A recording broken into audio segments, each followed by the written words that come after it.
What up, all my fight fans? So right here, I'm going to deliver some fight news to you guys. Some stuff that's been going down, whether it's been going down the past couple of days or even the past couple of weeks. You know, hey, this month has been one hell of a busy month for fight announcements. It's been crazy, left and right. You know, I'm pretty sure that I'm late to the party for some of this stuff, but some of the stuff is actually recent news as well. So let's go ahead and get into it, guys. First news I want to talk to you guys about is they're targeting a date for Volkanovski versus Yair Rodriguez for the undisputed featherweight championship for UFC 290. Guys, that's International Fight Week. You know what that means? That means that's summer blockbuster month. That's that summer big old pay-per-view month. That's that international fight big card month. I'm telling you, I've been hearing rumors that it might be Stipe versus John Jones for the title, and the undercard just so happens to be possibly Volkanovski versus Yair Rodriguez. Guys, I mean, those two fights alone take all my money, right? I mean, those are action-packed fights. You finally get to see, you know, the heavyweight who's heavyweight championship, you know, the greatest light heavyweight champion of all time against the greatest heavyweight champion of all time. And then you got the undisputed king of the featherweights, the GOAT of the featherweights, Alexander Volkanovski versus the young rising star. I mean, he's not relatively new to the featherweights. He's been around for a while, but Yair Rodriguez, you get what I'm saying. You know, that's going to be one hell of a fight, guys, and that's going to be one hell of a fun fight to watch. You definitely don't want to miss that one. You know, Yair Rodriguez, I feel like he's going to give Volkanovski a little bit problems because he is such that slick, fast, high-paced kickboxer, where you got Volkanovski, who is just this thunderous puncher where he's going to possibly even use a lot of his wrestling because he is just so strong. We saw the difficulties he gave the all-time grappler Islam Makhachev. You know, he is definitely no one to mess with either, but you know, he gave Islam a run for his money. It was definitely no walk in the park. Volkanovski is one tough SOB. So that's one you definitely don't want to miss, guys.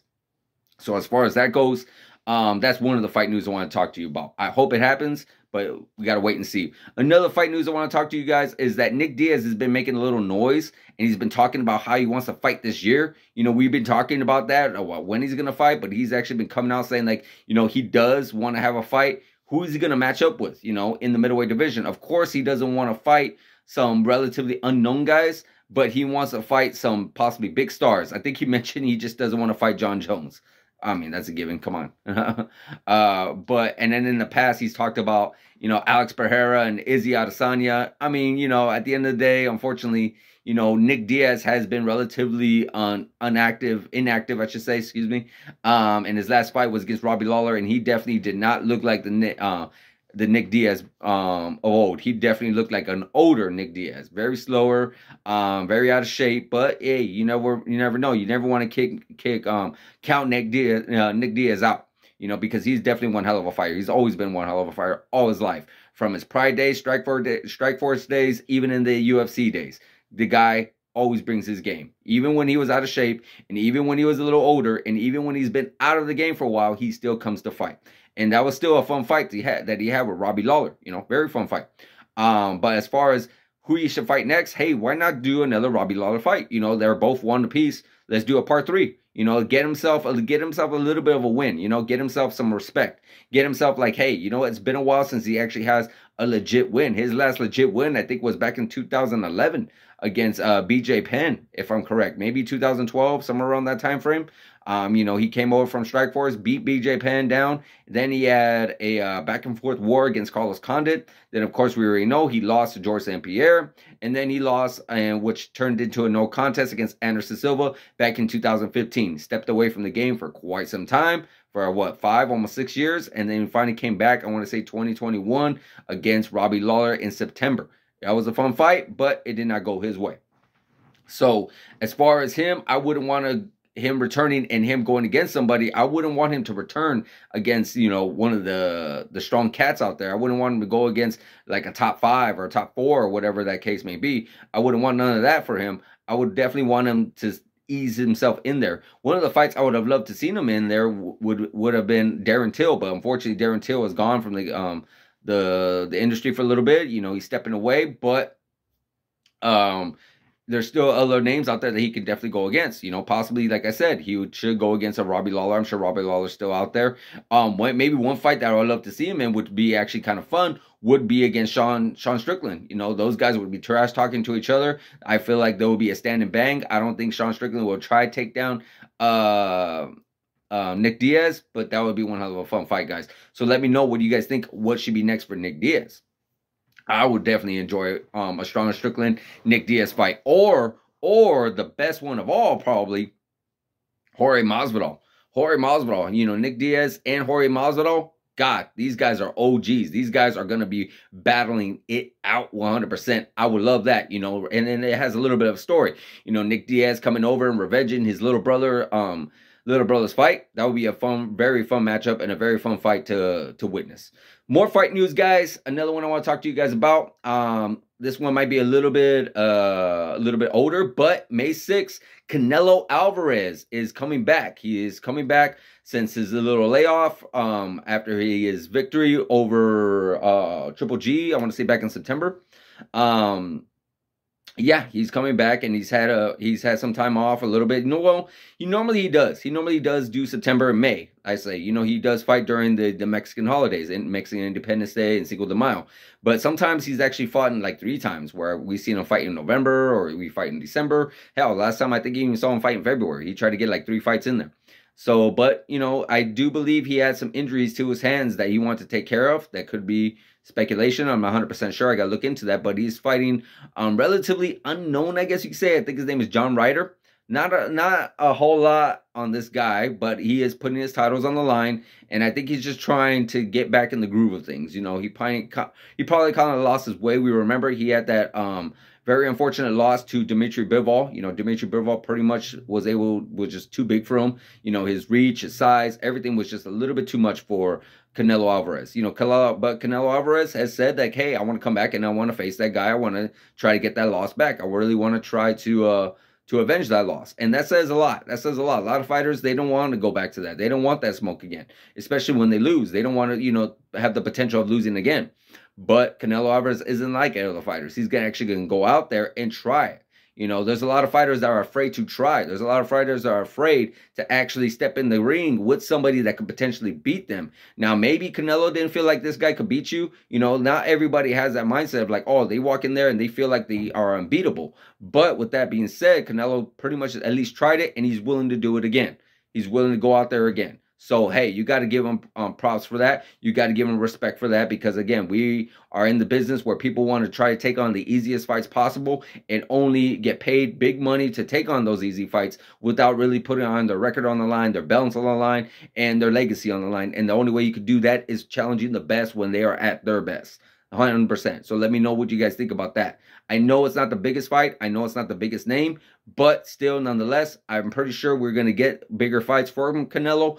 But this is return to Mexico. I believe he's fighting in Jalisco, his home country, his hometown, I should say. I want to say, of course, we already know he is from Mexico, so that's going to be his first time back since, I think I read, since 2011. I believe he fought... drawing a name, I think Kermit Cintron, I want to say. Somewhere around there. I believe it may have been that one, but I could be wrong. Don't quote me on that. But still, it should be fun to see him back. He's definitely one of the best pound-for-pound fighters today, right now. Definitely in top 10. A lot of people had him at number 1, but of course he fell out due to that loss. But he still at least has to be top 5. He's still a big star in boxing right now. Probably one of the biggest. Probably easily top 2, maybe top 3 of all time. Not of all time, but of today, for sure. So, other fight news, still boxing. You got yourself Devin Haney, who is the undisputed king at the 135-pound division, lightweight division, and he's going to be going against the former undisputed king, Vasily Lomachenko. Guys, this is going to be a fun fight, a very fun fight, You got Devin Haney, who's been making a lot of noise, and he's been doing his thing over there in lightweights. He's been constantly battling it. He had that war, well, not really a war, but a completely shutout victory over... Gambosas, both fights, he pretty much just shut him out. It was just complete easy victory for him. And now he's going to put it all on again against, the former lightweight king, Vasily Lomachenko. Vasily Lomachenko was definitely the lightweight king at one point, but then he got beaten by Teofimo Lopez. He got beat, I want to say, what was that, 2020, maybe? June 2020 or 2021? Feels like a lifetime ago.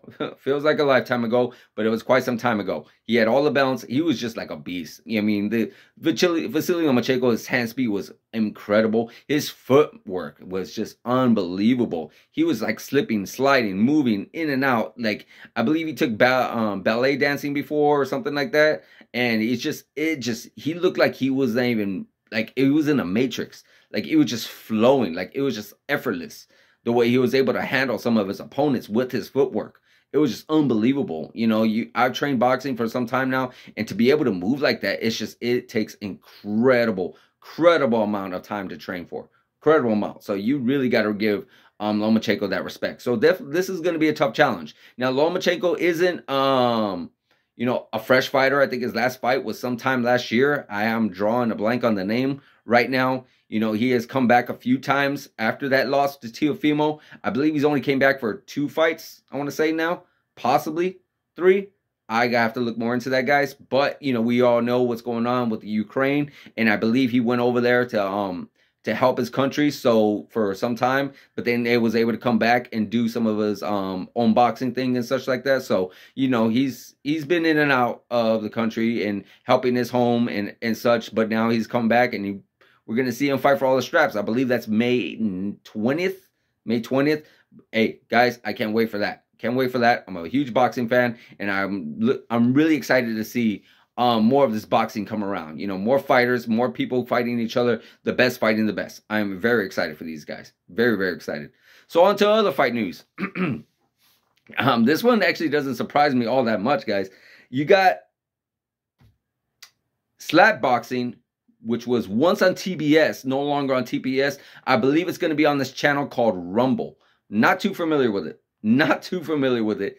Am I surprised? No, because it's so disappointing to see this, you know, this organization slap fighting. It really is. It really, really is, because at the end of the day, it's just terrible. It's terrible because maybe if we did not really know too much about CTE, we didn't know too much about the brain, there was not a lot of homework. If this came around possibly in the early 90s, maybe early 2000s, then maybe we would be seeing a different story and a different tune.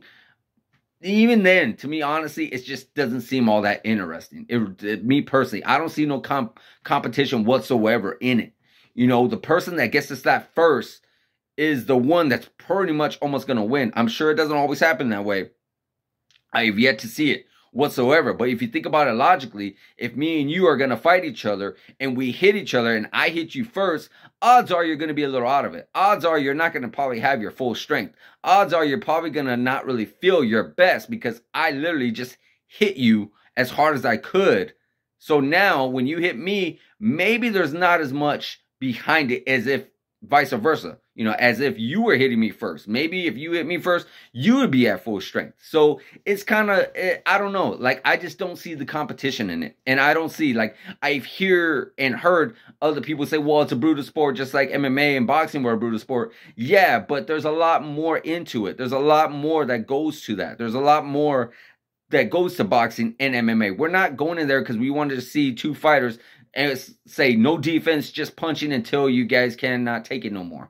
No, we are seeing it because it's a sport, because it's competitive, because this guy may have a great punch combination, because this guy has more power, because this guy has more hand speed, because this guy has great defense. We're seeing it not just because we want to see persons get knocked out, because we want to see how they're able to compete with one another. You know, we want to see how this fighter is able to handle this guy being bigger or stronger or shorter or faster or more powerful. We want to be able to see all those things. It's very competitive. That's what we want to see. We want to see the best fighting the best. You know, when we saw Mayweather Pacquiao, we're not trying to tell him like, hey, no defense, just hands only, you know, just straight up punching only, no moving, no nothing. There's no competition in that. There's no art in that. There's no nothing in that. There really is no training for that. There's nothing. Zero. So it really made no sense to me watching this and seeing this live and seeing this broadcasted on TV. So you could definitely see and probably understand why TBS no longer wants any affiliation with that, because, yeah, the backlash it's getting is very, very bad. You know, I get it. Some employees out there are trying their best to possibly stick up for it. But hey, it is what it is. You know, to each your own. Maybe some people like it, some people don't. Well, let's just say some people like it, a lot of people don't. Put it that way. So I'm not so shocked on that news, guys. But let me know in the comments on what you think regarding that. Other fight news is you had Conor McGregor on Ariel Helwani's show. Ariel Helwani, and he was talking about how he more likely is going to get a welterweight title shot. Guys, that's actually big news right there. You know, he wants to fight with Michael Chandler. There still is no specific date regarding this fight. There's no specific date on when this fight's actually going to take place. We already know all kinds of things regarding USADA. I'm going to get into that in a little bit. But if this fight does take place sometime in August, I want to say, let's just say August, maybe the very latest September, that I could definitely see a potential matchup with whoever the champion may be, whether it be Leon Edwards, Jorge Masvidal, or Colby Covington, fighting possibly in December or maybe January next year, 2024, where Conor McGregor could possibly get that. But of course, he still has to get by Michael Chandler. Michael Chandler is no easy task. Michael Chandler is still a very, very tough opponent and somebody very dangerous that you definitely do not want to sleep on. Definitely do not want to sleep on him. But yeah, there's still there could be a potential matchup there, and I can definitely see it because I get it where a lot of people are saying, well, he hasn't really earned it. He hasn't really fought the who's who. He's not even really fighting a welterweight contender nonetheless. And you're right, but at the end of the day, I'm sorry, when you are Conor McGregor, you have that much power, and that power of pay-per-view buys, that power of attendance, that power of fans. You just can't really say anything. At the end of the day, it's like, hey, you know what? This fighter, no disrespect to them, but they're just not going to bring in the buys. They're not going to bring in the audience. They're not going to bring in the attendance to like Conor would. So we are going to give them that shot. And hey, everything that goes well at the end of the day, two things, it's a win-win. You either win because you gave him a title shot and you made all this money from the pay-per-view buys and the attendance, or you win and Conor actually wins, and now you can even sell even more because he's a champion. And you know what? That would actually make him a triple champion, something that's never been done before. So you never know, guys. I could definitely see that happening. But as far as the fight with Michael Chandler, we still don't know. Why? Because USADA pretty much has to have a 6-month window between the time he's ready to come back to the time he fights. Now, there's been a lot of speculation that actually might not happen, where he might get some kind of, I guess, a get out of jail free card, where he's only going to be doing a couple of tests and then being able to fight, where he doesn't have to do that 6-month testing protocol like most fighters have done. I believe like Henry Cejudo had to do, and like a few others had to do, because again, that power that he has, there's nobody else out there that can generate more money than Conor McGregor, and that's in both sports. In boxing too. Well, I guess you could say Tyson Fury, but at the end of the day, Conor McGregor is who he is. He's a superstar. He's a megastar. So you can't really deny it. You can't really like say, oh, well, it's not fair. Yeah, it isn't. But at the end of the day, it's that star power that Conor McGregor has. So is that going to happen? We don't know. We got to see. We got to, there's been a few things here and there that are said. I'm sure it's going to continue to transpire as we get closer to where this fight possibly gets announced. I'm sure it's going to have to get announced because, the films is already been wrapping for the Ultimate Fighter. There's been little scuffles here and there I've been hearing about. So I'm sure that the Ultimate Fighter, I believe, is going to be premiering sometime in May. So yeah, I'm sure after that, these guys got to fight eventually. You can't let this slide that much longer. That's my personal opinion. But we'll see what happens, guys. We'll see what happens with Conor McGregor, what division this fight's going to be at, and what pay-per-view it's going to be at, and what happens with USADA. Well, I'm sure we'll hear more about that, all that and more. Next in the fight news, I heard Francis Ngannou was also on Ariel Helwani's show. And he was talking about how he's been in talks with a few organizations. One of those organizations both organizations just so happen to be either One Championship or PFL. Now, I'm not super excited to hear that. I really ain't, because no disrespect to those organizations, they're pretty sure they'll be able to sign that checkbook and give it to Francis Ngannou, no problem. But there's not a lot of fighters there that really pique my interest, that really be like, oh my God, I can't wait for Francis to see him fight this guy or that guy or this guy or that guy. I can't wait for that. Can't wait for this. It just doesn't really get to me. It really doesn't.